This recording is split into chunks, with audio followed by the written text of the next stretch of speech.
Erica Richter's daughter, Emma, was just 2 weeks old when she died nearly 3 years ago while using a Fisher-Price rock and play sleeper. I think about her all the time. I think about what life would be like with her still around. She'd be 3 years old, Richter told Good Morning America. When I see children, I think about her all the time because I just never expected life to be like this. Before we start, can we get this video to 1,000 likes? Please hit the like button and subscribe to the channel. Now Richter is using her voice to speak out so that no other parents have to endure what she has. With Emma's death, Victor took part in a congressional hearing this Monday that followed up on a report from the House Committee on Oversight and Reform that found Fisher-Price ignored repeated warnings that its rock-and-play sleeper was dangerous before the device was recalled in April 2019. Now this is all I have to remember. My daughter, her outfit from the hospital that still smells like her.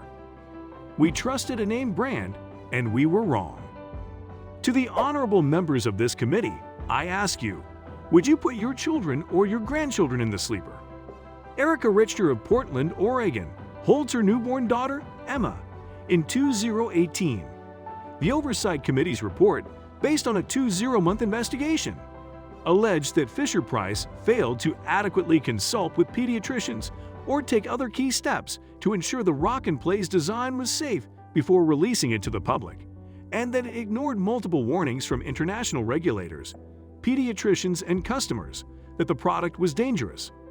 Weak federal oversight allowed the product to stay on the market for a decade, the report said. During that time, the company took in at least $200 million in revenue, according to the report. The report found more than 50 infant deaths were linked to the sleeper. At the time of its release, prevailing medical science held that infants should sleep flat on their backs on a firm surface. The rock and play puts infants at a 30-degree incline. Many of the children who died were younger than 3 months old, according to an analysis by the Consumer Reports published just days before the 2019 recall. The cause of death for some of the babies was asphyxia, or the inability to breathe due to child's position. When I got the Fisher-Price Rock and Play Sleeper, I didn't think anything of it other than it was a Fisher-Price product, so it must be safe. And if so many parents are using it and raving about it, then certainly adequate testing was done, and it's safe to use, Richter told GMA. It didn't cross my mind that this product was called the Fisher-Price Rock and Play Sleeper would be unsafe in any way. There was nothing that occurred to me that would indicate that it wouldn't be safe for Emma to use, she said. Erica Richter's daughter, Emma, died in a rock and play sleeper in August 2018. Richter said she only found out after Emma's death about reports of other deaths associated with the rock and play, which she heard from news reports and other mothers coming forward. I think about what life would be like if I had known. And I think about other mothers a lot, she said. Being able to finally join some of the mothers in a more public way has been something that's been really important to me and something that I've been waiting a really long time for because my heart goes out to all of them. We're kind of in this club that nobody wants to be in, that nobody should ever be in. It's just so tragic that it had to go on for this long. Victor added, I really commend all the other mothers who have come forward and who have talked about this because that's how we can save lives, as if we're talking about it. While Richter said she finds blame in corporate culture at Fisher-Price and as a regulatory problem, she also sees it as a consumer awareness issue, saying that mothers like herself need to stick together. We need to talk about this, and we need mothers to talk about this with each other and families, said Victor, who's involved in litigation against Fisher-Price. We can take this and share this information with each other and save the children's lives. Erica Richter, whose daughter died in a rock and play sleeper in August 2018, speaks to Good Morning America. Fisher-Price said in a statement to ABC News that there's nothing more important to the company than the safety of its products and that its heart goes out to every family who suffered a loss.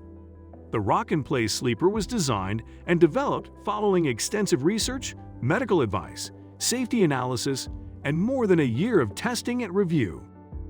Fisher-Price spokesperson said it met or exceeded all applicable regulatory standards.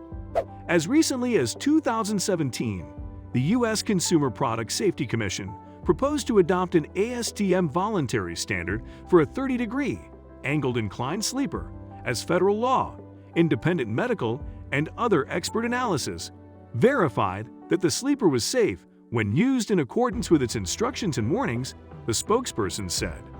On Monday, Fisher-Price recalled its 4-in-1 Rock and Glide Soothers, a model of baby soothers, after 4 infants who were unrestrained and placed on their backs were later found dead lying on their stomachs.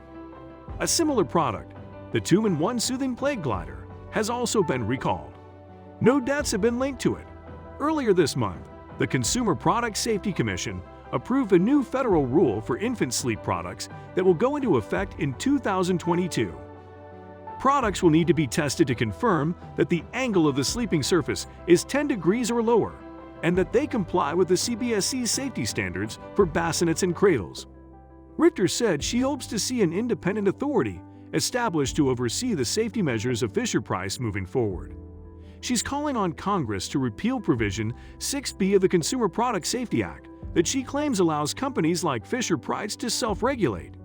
When it comes to product safety, the way the system is set up, the agency that's there to protect consumers, Consumer Product Safety Commission, actually can't do its job, she said. Accountability to me is a government function. My government's stepping up and changing that. Speaking of what individuals can do to bring change, Richter added, we can certainly act, we can call our elected officials and express outrage. We have mechanisms to correct the system.